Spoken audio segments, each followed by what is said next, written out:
Salam alaikum wa rahmatullahi ta'ala wa barakatuh. Je vais continuer la lecture de ce livre intitulé Faits d'école de François Dubé. J'ai déjà lu l'introduction et là, je suis à la première partie, l'expérience scolaire. Donc, première partie, l'expérience scolaire. Chapitre 1, Sociologie de l'expérience scolaire. La sociologie de l'éducation est organisée autour de trois grandes interrogations. Et celle qui mobilise le plus largement l'activité des chercheurs concerne les inégalités scolaires.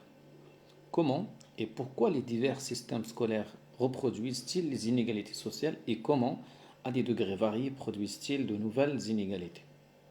Cette question occupe d'autant plus les esprits que partout la massification des systèmes scolaires n'a pas tenu toutes ses promesses, du Robella 2002. La deuxième problématique est relative aux apprentissages et au curricula. Comment se forment les savoirs scolaires légitimes?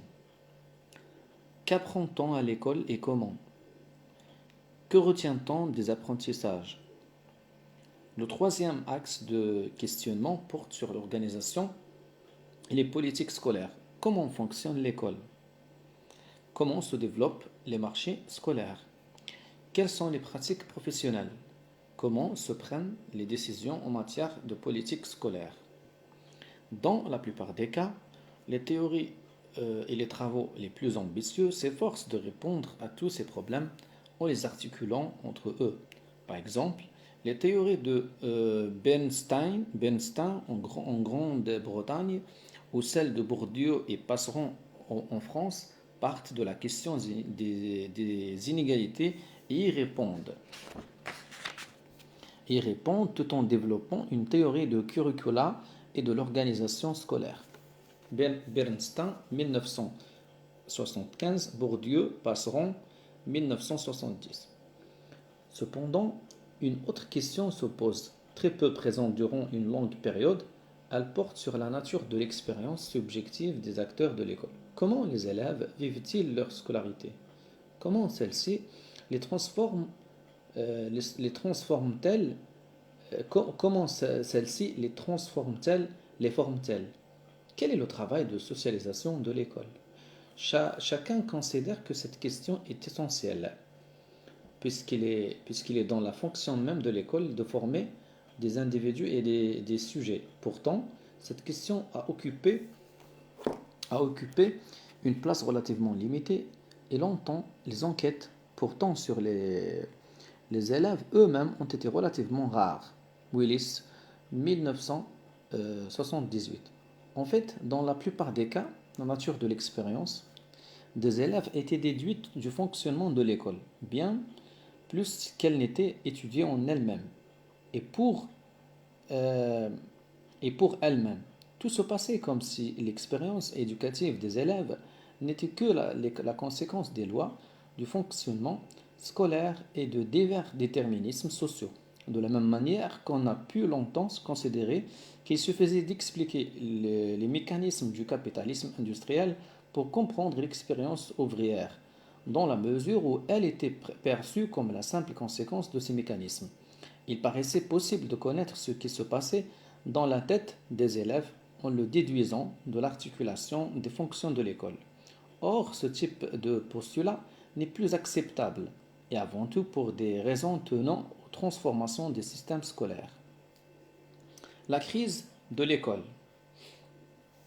Même si l'école reste largement une institution définie par des valeurs conçues comme universelles et sacrées. Après tout, peu de gens sont contre l'école. Il est évident que les finalités de l'éducation se sont diversifiées. Dans les années 1910, les théories les plus critiques ont d'abord mis en doute la fonction libératrice du savoir scolaire. Puis, face à la puissance des médias de masse, l'école a perdu les monopoles culturels qui faisaient sa force. L'école est entrée dans le monde et le sanctuaire s'est effondré sous le poids des demandes sociales et devant la volonté de former un capital humain utile à la croissance économique. Qu'elle soit publique ou privée, l'éducation fonctionne désormais comme un marché dans lequel les élèves et leurs familles viennent chercher les biens utiles à leur avenir social. Ce marché est d'autant plus dur que nous vivons dans des sociétés où les diplômes jouent un rôle déterminant dans la trajectoire sociale des individus au fur et à mesure que de nouveaux publics entrent dans l'école. Les filles, les migrants, les classes populaires, etc. Du Robella 2000. Alors que durant une longue période, l'école avait pu se préserver des problèmes sociaux grâce à une exclusion précoce et généralisée des élèves les plus pauvres et les moins doués. Désormais, ceux-ci entrent largement à l'école et surtout, ils y restent de plus en plus longtemps dans les pays développés. Qui, plus est, la massification scolaire des années 1980 et 1990 s'est accomplie dans un contexte de crise économique et sociale que l'école a dû affronter de plein fouet. Tout cela a contribué à détruire la conception de la relation pédagogique et, et celle de la socialisation scolaire telle que les percevait la sociologie classique aussi bien que la sociologie critique des années 1970. Celle de la libération du sujet comme le pensait Durkheim et celle de son assujettissement, en particulier quand tous vont à l'école et quand l'éducation est considérée comme un bien de développement économique collectif, mais aussi comme un bien privé pour les élèves et leurs familles, la légitimité de la culture scolaire ne va plus de soi et la recherche d'utilité s'impose progressivement. Il en résulte que l'autorité des enseignants n'est plus aussi solidement ancrée, et ce d'autant moins que la rapidité des changements sociaux déstabilise la légitimité des savoirs établis. La plupart des nouveaux élèves ne sont ni des héritiers nés pour étudier, ni des boursiers précocement sélectionnés pour réussir. Ces nouveaux élèves ne sont plus des croyants déjà motivés pour faire des études, ils doivent accomplir une acculturation scolaire plus intense que leurs aînés. Partout, la culture juvénile et la culture de masse envahissent l'école et créent un parasitage de la relation pédagogique car les élèves veulent être considérés comme des enfants, des adolescents ou des jeunes et pas seulement comme des élèves. Dans la plupart des pays, les désordres et les violences scolaires se multiplient, débordant très largement les formes traditionnelles et au fond conservatrices des chahuts scolaires. Dans les pays les plus démocratiques, ceux dont le système scolaire est le plus ouvert, la sélection scolaire se développe. La sélection scolaire se développe au sein même des études par les jeux subtils des mobilisations et des choix des familles et des élèves. Ce qui affaiblit la confiance dans la justice scolaire, ce qui affaiblit la confiance dans la justice scolaire. L'école ne reproduit pas simplement des inégalités, elle les réduit, les exacerbe, en crée de nouvelles.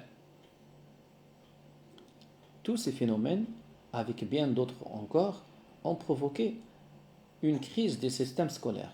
Et partout, les enseignants se plaignent des difficultés croissantes de leur travail dès lors qu'il n'est plus encadré par les codes et les croyances d'une institution éternellement protégée. Faut-il pour autant rester à cette image d'une crise endémique de l'école ou doit-on au contraire considérer que nous entrons dans un nouvel univers scolaire? Si l'on accepte la seconde alternative, il faut alors étudier sociologiquement la manière dont l'école travaille et c'est là que la notion d'expérience scolaire peut être utile. L'expérience des élèves. Pour donner un contenu concret au thème de l'expérience, considérons le point de vue d'un élève ou d'un étudiant qui entre dans une école dont le sens et les règles ne s'imposent plus à lui de manière évidente. D'après nos propres recherches, son principal problème n'est pas de se conformer à des codes, mais de donner du sens à son travail scolaire. Autrement dit, l'élève est moins contraint de jouer un rôle qu'il n'est conduit à bâtir son expérience scolaire et, dans une certaine mesure, à se construire comme le sujet de sa scolarisation. Comment les élèves peuvent-ils produire le sens de leurs études? Pour parler comme eux, comment peuvent-ils se motiver? Il existe un premier registre de mobilisation, celui de l'habitus scolaire transmis à l'élève par sa famille. Les élèves donnent un sens et le bon à leurs études parce qu'ils ont été élevés dans des familles capables de leur transmettre, pour l'essentiel dans des familles de classe moyenne. On étudie parce que c'est comme ça, on lit parce que c'est ainsi, parce que le conditionnement social prépare de manière adéquate à la vie scolaire. Or, comme s'en plaignent armement les enseignants, ce type de socialisation scolaire décline parce que, dans un système de masse, la plupart des élèves ne sont pas socialisés pour jouer le jeu, notamment quand ils sont pauvres ou appartiennent à des minorités stigmatisées.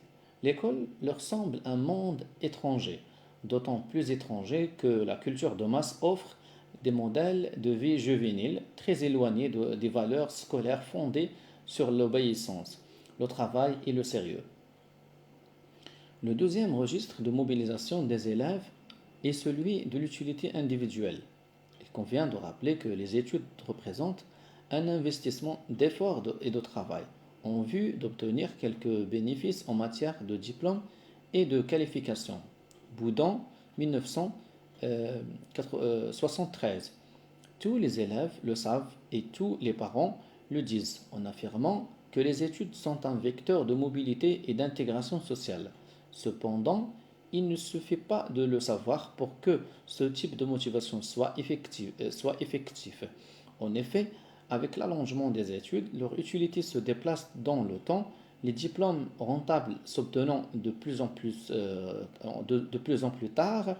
En outre, dans de nombreux pays comme la France, la production des diplômes et celle des emplois se sont très largement désaccordées, entraînant une dévaluation des diplômes.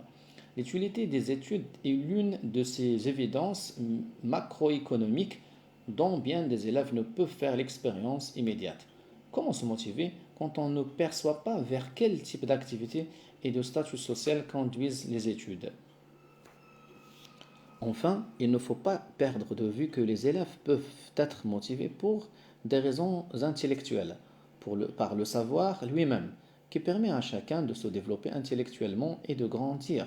Les élèves sont très attachés à cette dimension, mais elle n'est pas facile à réaliser car souvent les connaissances scolaires sont perçues comme purement scolaires, n'apportant pas de réponse aux questions que se posent les individus. De plus, les jeux de la sélection et de l'orientation scolaire font que, dans bien des cas, les élèves ne choisissent pas véritablement les études qui leur plaisent. Dans ce cas, l'intérêt intellectuel pour les études n'est pas donné et doit être conquis par l'élève. Tous ces registres de motivation et d'élaboration du sens subjectif des études tendent à se séparer progressivement puisque chacun d'eux repose sur une logique propre, celle de l'appartenance sociale, celle des utilités scolaires et celle de la culture. Dans la sociologie classique, celle de Bourdieu,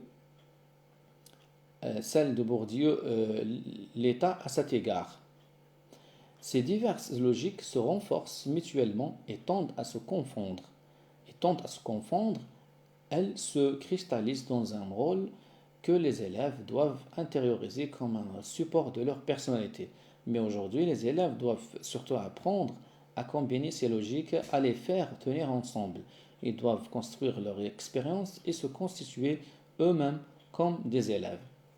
L'expérience peut donc être considérée comme la manière dont les acteurs se constituent eux-mêmes, construisent un jeu d'identité, de pratique et de signification. C'est à travers ce travail qu'ils se subjectivisent, se forment comme les sujets de leurs études. Dans une certaine mesure, ils sont obligés d'être libres, même si les ressources qui fondent cette liberté ne leur appartiennent pas et sont liées à leur position sociale et scolaire. La tâche est beaucoup plus facile pour les élèves favorisés parce qu'ils s'appuient sur des habitus plus accordés au modèle scolaire. parce que les utilités escomptées sont plus fortes et les coûts plus faibles, parce que l'espace de leur choix intellectuel est plus vaste. À l'opposé, le travail de l'expérience est plus difficile quand les élèves sont issus de milieux éloignés de l'école, quand leurs ressources économiques et scolaires sont faibles et leur choix culturel plus illimité. Et leur choix culturel plus limité. Pourtant, bien des défavorisés échouent, bien des défavorisés réussissent. Et tous sont tenus de franchir des épreuves à travers lesquelles ils mesurent leur valeur, leur motivation et leur personnalité. Ils se socialisent en se construisant eux-mêmes, en combinant leurs intérêts, en articulant leur position d'élève et leur adhésion aux cultures juvéniles. Dans la mesure aussi où l'école distribue des biens de justice, ils doivent apprendre à combiner divers principes de justice. Comment être l'égal des autres tout en affirmant son mérite? En résumé, les élèves se forment en résolvant toute une série de problèmes, ce qui assure leur autonomie ou au contraire les détruit. Cette épreuve de l'expérience n'est pas uniquement scolaire, c'est un mode de socialisation dont on retrouve l'équivalent dans bien d'autres domaines que celui de l'école. Par exemple, tous les travaux de sociologie du travail montrent une évolution parallèle avec le développement de l'autonomie. Avec le développement de l'autonomie contrôlée des travailleurs tenus de se mobiliser constamment, de définir leurs propres tâches et leurs relations à autrui. Le travail est moins un rôle à la manière fordiste qu'une obligation d'engagement dans une série d'épreuves dans lesquelles le travailleur se constitue ou se détruit lui-même. La sociologie de la famille met en évidence des mutations du même ordre. La famille n'est plus un système de rôles, mais une série d'arrangements dans lesquels des individus échangent de manière plus ou moins stable des biens économiques, symboliques et affectifs. Alors que la socialisation scolaire pouvait être perçue comme un mécanisme d'engendrement, transformant des valeurs en rôles et des rôles en personnalités, à la manière de Parson. Elle se présente désormais comme une construction d'expériences dans lesquelles les individus combinent des passions et des intérêts pour les élèves. La réussite scolaire est moins un programme qu'une forme d'intérêt bien compris et de réalisation de soi. L'expérience scolaire se transforme progressivement en fonction des âges des élèves. Au fil des étapes de la scolarité, les épreuves scolaires croissent en complexité et nous retrouvons là certaines des analyses de Piaget. Les enfants restent assez largement définis par une adhésion aux normes scolaires dès lors que celles-ci sont confortées par les attentes familiales. Mais ils ne grandissent qu'en découvrant des failles dans ces jeux d'identification. Par exemple, l'expérience de l'injustice du maître leur permet de distinguer progressivement ce qui est juste et ce qui est fort. De la même façon, ils distinguent progressivement le monde des amitiés enfantines du monde des valeurs scolaires. Quand le meilleur ami n'est pas le meilleur élève, par exemple. Ainsi, la subjectivation s'opère par une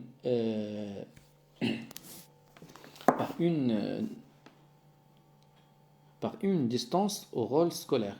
L'adolescence, qui correspond au temps du collège, est le moment des plus grandes épreuves. L'élève découvre que le conformisme des habitus ne suffit pas, que le monde des amitiés et des amours juvéniles se détache et parfois s'oppose à celui de l'école, que les intérêts intellectuels personnels correspondent rarement au modèle scolaire, que les études sont un jeu sérieux où se joue le destin de chacun. C'est le temps des tensions les plus grandes, celui des incivilités et des décrochages scolaires aussi. Enfin, au lycée et à l'université, les épreuves s'équilibrent, notamment autour d'une perception des intérêts scolaires. Mais nous le verrons, les plus grandes différences tiennent moins aux âges des élèves qu'aux divers contextes scolaires et sociaux. L'expérience enseignante.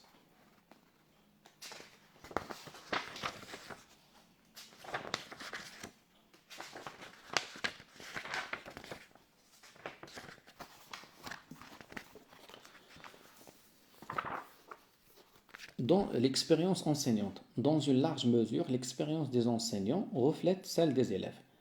Les mutations de l'école accentuent un clivage entre le statut, la place attribuée dans le système, et le métier, la manière dont chacun réalise son travail. Tout se passe comme si chaque enseignant évoluait dans deux sphères coupées l'une de l'autre parce que le fil relayant les valeurs les plus générales à l'organisation du travail et aux pratiques professionnelles s'est brisé parce que la relation pédagogique est moins donnée que construite. Face à une expérience vécue comme une épreuve que l'on affrontera plus ou moins bien, une partie de l'identité est définie en fonction du statut, de l'appartenance au corps et de l'identification avec l'imaginaire de l'institution. Barrère, 2002, Tardif, Le Sar, 1999. Il faut protéger sa discipline et lutter contre tout ce qui peut l'affaiblir ou la dissoudre dans des activités pédagogiques incertaines. Il faut défendre le sanctuaire et refuser tout ce qui déborde la seule transmission des savoirs. Il faut défendre l'ambition des programmes, saignant le rayonnement de la discipline, avec des coefficients et les heures de cours qui lui sont consacrées. Il faut refuser, ou en tout cas réduire au minimum, tout ce qui n'est pas le travail dans la classe, tout ce qui abaisse le travail des professeurs et le réduirait à de la pédagogie, à de l'animation ou à de la psychologie. Dans cette perspective, l'école semble toujours menacée. Il importe de la défendre en réclamant des moyens supplémentaires perçus comme la seule manière de surmonter les épreuves du métier. L'autre versant de l'identité est purement individuel. C'est celui d'un métier fondé sur une expérience personnelle irréductible à toute autre. Du point de vue de l'expérience individuelle, la très grande majorité des enseignants font dans leur classe le contraire de ce que leur dicterait un statut auquel ils sont pourtant fort attachés.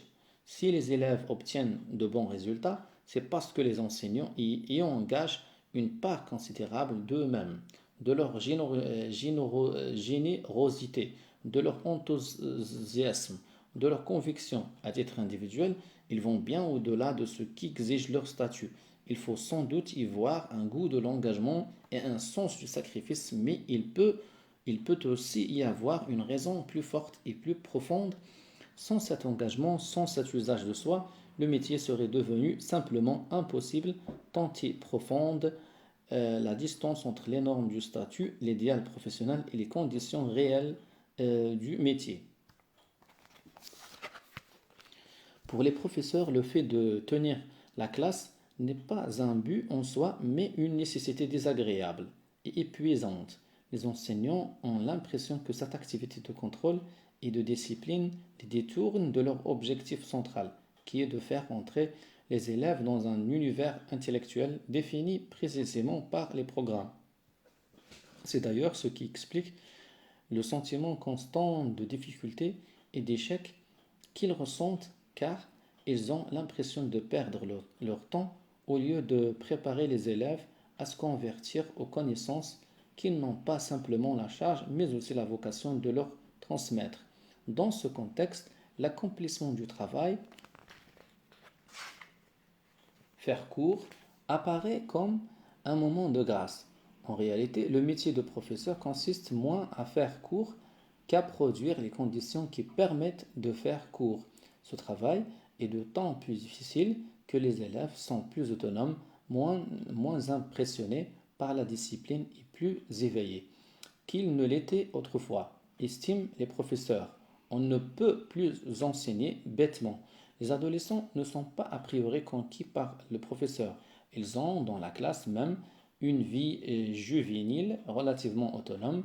Ils peuvent même développer une culture de résistance à l'emprise des professeurs. L'établissement de l'ordre scolaire ne va plus de soi dans un grand nombre de cas. Il ne suffit pas d'être professeur, d'entrer dans la classe et de commencer le cours pour que celui-ci se fasse. Il faut mettre en place les conduites et les conditions qui permettent de faire son travail. Eh bien, des professeurs ont l'impression de s'y épuiser. Le travail consistant à faire court est d'autant plus difficile que, une fois le calme établi, il faut savoir à qui l'on fait court, au bon, au moyen, au plus faible, à tous, dans l'idéal d'un cours fusionnel où tous les regards convergent vers le professeur, où tout avance d'un même pas, les décrochages successifs des moins bons des meilleurs sont insupportables et finissent par détériorer l'ordre de la classe, car il est rare que les décrocheurs restent calmes et fassent semblant de travailler.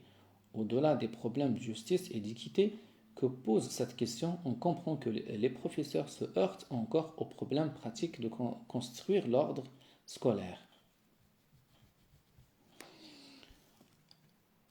L'épreuve de construction d'un ordre scolaire n'est pas une nouveauté radicale, mais elle s'est considérablement renforcée car l'autorité ne va plus de soi, elle ne repose plus sur une tradition indiscutable et naturelle, celle que l'on accorde à la science et à la connaissance dans un ordre sacré. Et d'ailleurs, pour ce qui les concerne, ces professeurs n'acceptent pas non plus ce type d'autorité. Pleinement moderne, ils pensent que la seule autorité légitime doit être le produit de la raison, de l'esprit critique et du consentement librement engagé. Bref, qu'elle doit être plus démocratique que sacrée.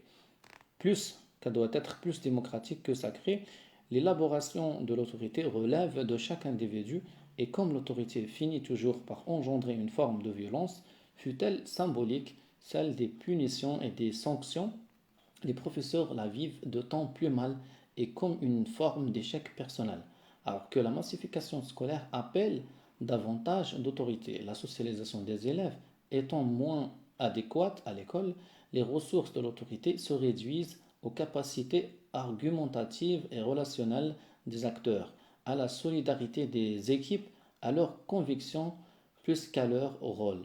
L'épreuve du travail de professeur ne consiste pas seulement à établir un ordre scolaire de moins en moins ajusté au préalable par le recrutement scolaire et social des établissements. L'enseignant doit aussi obtenir l'adhésion subjective des élèves afin qu'ils rentrent dans les univers intellectuels qui leur sont proposés. En effet, le travail scolaire ne consiste pas seulement à aligner des heures de cours, à apprendre des leçons et à respecter des règles. Il faut aussi que le sujet s'y engage et donne du sens à cette activité.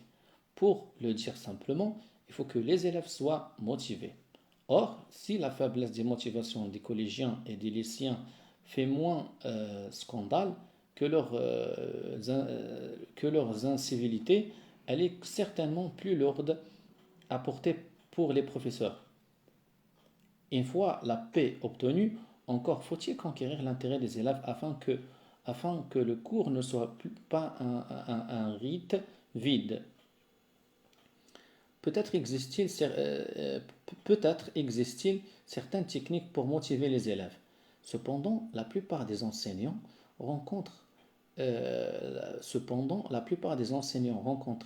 pensent que la seule technique sûre euh, est d'être soi-même motivé, d'être pleinement engagé dans son travail et dans les relations avec les élèves.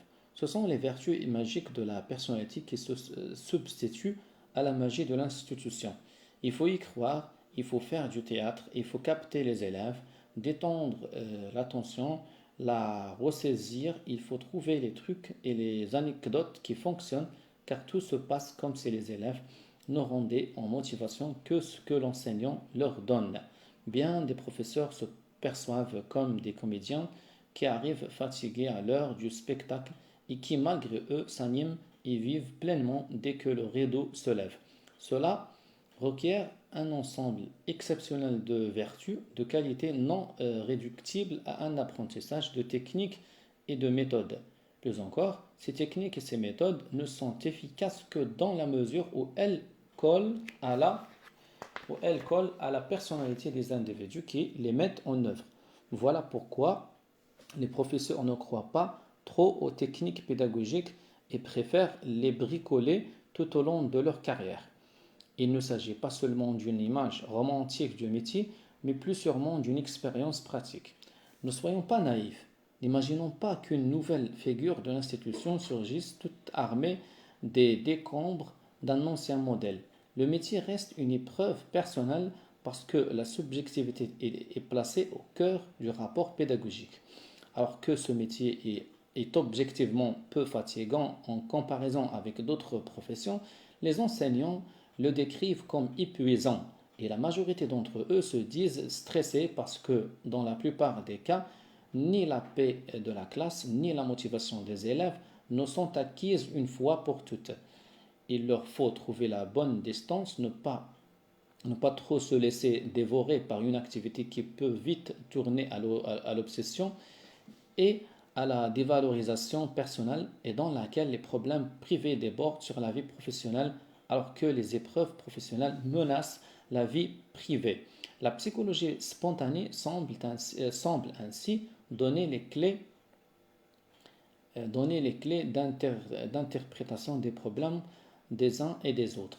Les difficultés professionnelles s'expliqueraient par la psychologie des individus comme l'échec des élèves tiendrait à leur personnalité et à leur blocage. Expérience, système de domination.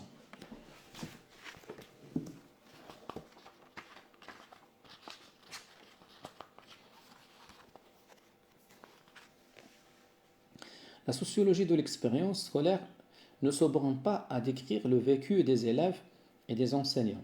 Il s'agit d'une sociologie générale dont le but est de produire une analyse du système scolaire à partir de l'interprétation analytique et théoriquement construite de l'expérience subjective des acteurs, alors que la sociologie positiviste va généralement de l'objectivité du système à la subjectivité des acteurs.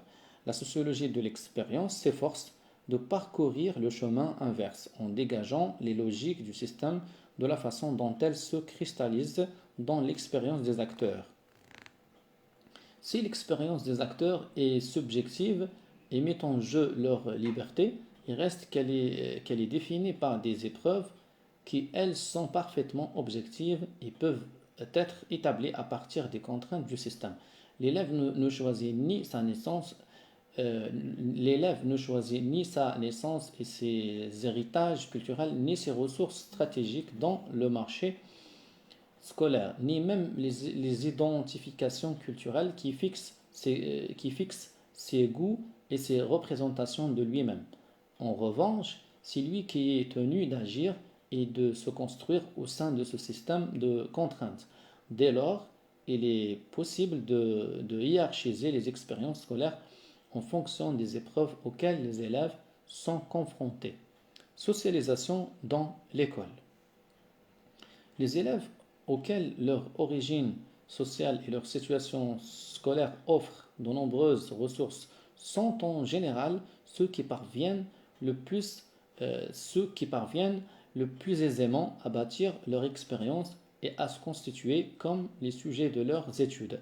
En premier lieu, nous l'avons vu, la relative continuité de leur culture familiale et de la culture scolaire leur permet de passer aisément d'un registre à l'autre selon le schéma de l'habitus décrit par Bourdieu et celui des codes linguistiques proposés par Bernstein. Mais cela est loin d'être suffisant car il existe toujours une certaine distance entre ces deux cultures et la capacité d'intégration de l'organisation scolaire. Et la capacité d'intégration de l'organisation scolaire joue ici un grand rôle.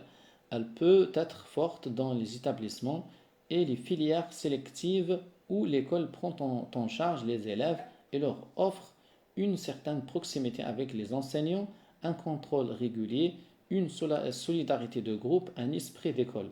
Autrement dit, l'organisation scolaire est capable de réduire la distance entre la vie scolaire et la vie juvénile et d'intégrer la vie juvénile dans la vie scolaire. Ensuite, ces élèves sont pris dans des formations dont ils perçoivent l'utilité sociale avec les perspectives d'emploi offertes. Il s'agit souvent des formations les plus sélectives et les plus prestigieuses ou bien de formations professionnelles fortement arrimées au marché du travail. Ainsi, ces élèves savent pourquoi ils travaillent à l'école. Ils sont en mesure d'établir un lien entre leurs investissements et les bénéfices escomptés. Ils jouent le jeu d'une d'une formation qui leur permettra de maintenir ou d'améliorer leur position sociale. Ils sont capables de se projeter dans l'avenir. Enfin, ces élèves adhèrent subjectivement au modèle culturel de leurs études. Ils se perçoivent comme de futurs professionnels ou comme des intellectuels en formation. Souvent, ces élèves ou ces étudiants sont relativement critiques à l'encontre de leurs études, selon le modèle de l'intelligentsia qui oppose les valeurs portées par la formation aux contraintes de l'organisation scolaire, routine, poids des contrôles, conservatisme, etc. Mais ce radicalisme des futures élites participe pleinement de leur socialisation. Socialisation contre l'école. À l'opposé de ce modèle se tiennent les élèves qui ne disposent pas des ressources leur permettant de construire leur expérience. Pour eux, la tension entre la culture juvénile et sociale, d'une part, et le monde scolaire, d'autre part, est irréductible. Souvent même, les élèves ne veulent pas trahir le groupe de pairs en collaborant avec la discipline scolaire. C'est dans les établissements les plus défavorisés que l'on observe le plus fréquemment ce type de conduite. Plus le système se massifie et plus la culture juvénile s'autonomise, plus la tension entre le monde juvénile et le monde scolaire devient centrale. En France, comme aux États-Unis, par exemple, cette tension peut être si vive que les établissements des quartiers populaires mettent en place de véritables systèmes de protection contre la culture et la société de la rue afin de se protéger de la délinquance et de la violence qui les menacent. La production massive de diplômes a entraîné un processus d'inflation relative de certains d'entre eux. L'utilité de diverses formations a sensiblement décru et les élèves les plus faibles peuvent avoir le sentiment que les études ne servent à rien, sinon à les protéger temporairement du chômage. Dans ce contexte global, les investissements scolaires semblent inutiles ou très faiblement rentables. Pour ces élèves, la culture et les connaissances scolaires ne sont guère utiles à la formation personnelle. Elles sont perçues comme une pure contrainte de sélection dont les contenus sont trop éloignés de leurs conditions de vie pour donner du sens aux apprentissages. En un mot, ces élèves ne parviennent pas à s'identifier à la culture scolaire qui leur semble étrangère et arbitraire sans intérêt. Dès lors, non seulement il devient difficile de construire l'expérience scolaire, de se vivre pleinement comme un acteur de l'école, mais plus encore, cette expérience peut être perçue comme menaçante et dangereuse. En effet, ces élèves sont placés au centre du paradoxe d'une école de masse démocratique et sélective à la fois. Leur échec et leur relégation affectent profondément leur image de soi et leur dignité. Dans ce cas, les élèves peuvent choisir entre deux stratégies. Les uns décident de ne plus jouer le jeu, tout se passe comme s'ils savaient que le travail scolaire est vain et qu'il ne peut les conduire que vers des échecs et des frustrations. Ils n'attendent de l'école qu'une sorte de protection momentanée et ne travaillent que pour assurer leur maintien dans l'école. Ils s'efforcent de préserver le cadre scolaire, mais le cadre est vide et sans contenu. Subjectivement, ces collégiens, ces lycéens ou ces étudiants ne sont plus des élèves, ce sont des jeunes qui ne participent pas au destin qui leur est tracé. Ils conçoivent l'école comme un décor et se préservent ainsi le plus possible des jugements scolaires. Barère, 1997. D'autres élèves se rebellent, ils refusent les stigmates et les jugements qui les invalident et combattent avec plus ou moins de violence le monde scolaire. Ces jeunes choisissent le conflit et se constituent contre l'école, contre les enseignants, perçus comme des ennemis, comme ceux qui leur font perdre la face. Une grande partie des violences antiscolaires s'explique de cette manière. Entre ces deux grandes figures de l'expérience scolaire se tient tout un ensemble de conduites oscillant de l'une à l'autre et empruntant à l'une et à l'autre en fonction des situations scolaires et des parcours des élèves. La sociologie critique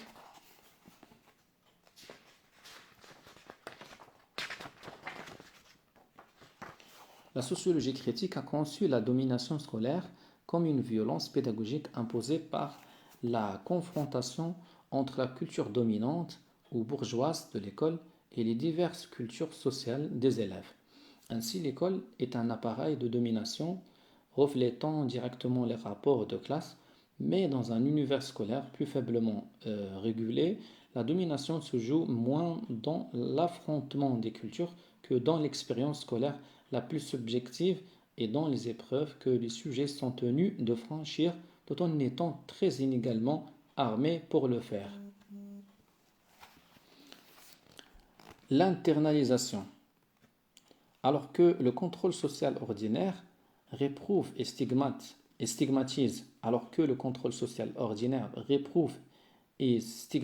tout un ensemble de conduites que les individus apprennent à masquer ou à retourner contre les autres, un pas supplémentaire est franchi. C'est ce que la littérature psychologique appelle la norme d'internalité. Le stigmate n'est pas une simple projection des normes sur un individu plus ou moins déviant. Il concerne l'usage que cet être fait de sa propre liberté. Chacun est tenu de se percevoir comme le responsable de son action au prix d'une désocialisation radicale des problèmes sociaux dont il peut être la victime. Quand les consolations habituelles ne sont plus de mise, il importe de déplacer les explications des échecs de mécanismes sociaux généraux vers des sujets particuliers. Les enjeux collectifs deviennent des épreuves individuelles. De même, quand s'impose l'idéologie de l'égalité des chances pendant que décline celle des dons, la reconnaissance et l'aveu des difficultés circulent entre les acteurs selon le principe de la patate chaude. Qui mettre en accusation? Les preuves de l'individu ne renvoient directement ni aux inégalités sociales, ni aux mécanismes scolaires, ni aux éventuels dons des élèves, mais à une série de défaillances personnelles dont la cause appartient aux individus. Les élèves et leurs familles sont d'étant incapables de se projeter, ne sont pas assez dynamiques, ne sont pas désireux de se qualifier, et dès lors, leur estime d'eux-mêmes se dégrade, d'autant plus qu'on ne cesse de vouloir les aider. Par la grâce d'un processus d'adaptation secondaire, en boucle, les individus peuvent se faire à cette situation et adopter effectivement les conduites qui manifestent le plus nettement des problèmes qui leur sont attribués. À l'école, il s'est développé une formidable capacité de transformer les problèmes politiques et sociaux en problèmes de personnalité. L'obligation de jouer. Quitte à sembler trivial, il faut souligner que de plus en plus, avec l'extension des systèmes scolaires, les individus sont obligés de jouer. Et cette obligation est la forme la plus élémentaire de la domination exercée sur ceux qui jouent en étant presque certains de perdre. Or, dans toutes les compétitions, qu'il s'agisse des compétitions scolaires, des compétitions pour l'emploi, des compétitions pour obtenir les meilleurs soins et les meilleures conditions de vie, il y a des gagnants et des perdants. La domination réside dans la capacité de définir les épreuves et le mérite de chacun et de distribuer diverses sortes de biens en conséquence. Quoique les enseignants n'aiment guère jouer ce rôle, ils n'y échappent pas, d'autant moins que l'obligation de jouer faite aux élèves leur donne un pouvoir non négligeable. Mais la défaite n'interrompt pas le jeu. En effet, l'échec scolaire ne se soigne qu'à l'école, comme les échecs médicaux ne se soigneraient qu'à l'hôpital. Les joueurs sont placés sous la menace de l'échec dans une représentation générale du jeu plus ou moins darwinienne. Dès lors, on comprend l'hostilité et la violence des élèves contraints de rester à l'école, même quand ils y échouent, comme celle des jeunes des banlieues qui reprochent aux travailleurs sociaux de vouloir les intégrer dans une société qui ne veut pas d'eux. Force est de constater aussi que cette obligation de jouer est fortement sous-tendue par deux idéologies généralement opposées, mais qui se renforcent mutuellement. Celle de l'idéal libéral de la maison compétition des mérites et celle de l'égalité des chances, de la raison et du progrès identifiée aux valeurs des services publics. L'obligation d'être libre. Le principe de domination, le plus fort, le plus efficace, parce que le moins contestable, le plus caractéristique aussi de l'école actuelle, tient dans l'obligation d'être libre. Ce principe dérive directement du précédent. Si tous les individus sont considérés comme étant fondamentalement égaux, ils ne peuvent se différencier que par leur mérite, c'est-à-dire par l'usage qu'ils font de leur liberté. C'est là la seule manière de fonder des inégalités justes, mais le principe de liberté implique que chacun soit le maître de sa vie, que chacun décide sans contrainte de ses choix, de ses croyances et donc de son destin.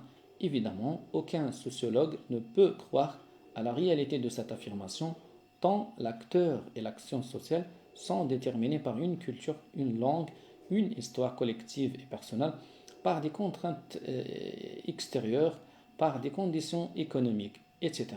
Mais en même temps, cette affirmation est sociologiquement essentielle puisqu'elle définit un idéal normatif partagé selon lequel il est bon d'être authentique, maître et souverain de soi-même. Cependant, l'obligation d'être libre présente une face plus sombre, car si chacun est libre et placé dans les conditions de manifester cette liberté, chacun devient aussi responsable de ce qui lui arrive. C'est là le fondement philosophique du mécanisme d'internalisation. Quand l'individu supposé libre réalise ses objectifs, sa liberté s'épanouit. Quand il n'y parvient pas, il devient responsable de son propre échec et cet échec est immédiatement vécu sous le mode de la culpabilité, le sujet étant responsable de son propre malheur. Ainsi, on ne peut promouvoir l'individu qu'en le renvoyant à sa responsabilité morale. Et si ses succès sont les siens, ses échecs le sont aussi. Ceux qui dénoncent le libéralisme éthique, en y voyant la source de l'anomie et des désordres sociaux et psychiques, oublient parfois qu'il exerce un contrario, une formidable pression sur les individus. La force de cet impératif tient au fait qu'il est à la fois un principe libérateur et un mode de domination, et cela de manière indissociable. L'obligation d'être libre possède deux faces complémentaires et contradictoires, fatalement liées. L'une est celle des droits de l'homme et de l'individualisme éthique, l'autre est celle de l'homo economicus, ou pour le dire vite, du capitalisme. C'est ce qui fait de l'individualisme éthique un formidable outil critique de l'individualisme des intérêts pour toute une tradition de gauche, alors que toute une tradition conservatrice s'attache à démontrer les conséquences désastreuses de l'individualisme éthique sur la cohésion sociale et la rationalité de l'action. Nous sommes donc face à une alternative. D'un côté, les dérégulations et les difficultés de l'éducation sont tenues pour les symptômes d'une crise de l'école dont la forme a été fixée une fois pour toutes. Dans ce cas, cette école est menacée par son environnement, crise économique, mondialisation, libéralisme, culture de masse, et il importe de la défendre comme une forteresse assiégée. Remarquons au passage que la sociologie critique ne permet pas d'échapper à ce scénario, puisque la plupart de ceux qui s'en réclament finissent par défendre pratiquement le maintien d'une école traditionnelle perçue comme un îlot de civilisation dans un océan de barbarie néolibérale. D'un autre côté, on considère que toutes ces crises et ces difficultés procède d'une transformation générale du modèle éducatif et de socialisation. Dans ce cas, il faut en tirer les conclusions théoriques en déplaçant le regard vers l'expérience des acteurs elles-mêmes, non parce qu'elle est un symptôme, mais parce que l'essentiel des rapports sociaux s'y cristallise. Les deux significations sont à la fois opposées et complémentaires. Cela ne dispense pas de souligner la face sombre des systèmes scolaires et sociaux, mais la critique théorique n'a pas pour fonction de préserver l'école de la critique elle-même. On affirme généralement que les sociétés sont des systèmes d'autoproduction et que les acteurs sont intelligents et réflexifs sans en tirer pour autant les conséquences théoriques tout en continuant à faire comme si les individus n'étaient que le produit de leur conditionnement. La sociologie de l'expérience franchit un pas en proposant de prendre au sérieux la construction des subjectivités et des acteurs à partir de ce double postulat. Les sujets sont pleinement sociaux et aucun d'entre eux ne se réduit à sa socialisation. وبه أصل إلى نهاية هذه الحلقة إن شاء الله. ألتقي بكم في الحلقة المقبلة مع يعني شابتر جديد اللي هو mépris et authenticité. السلام عليكم.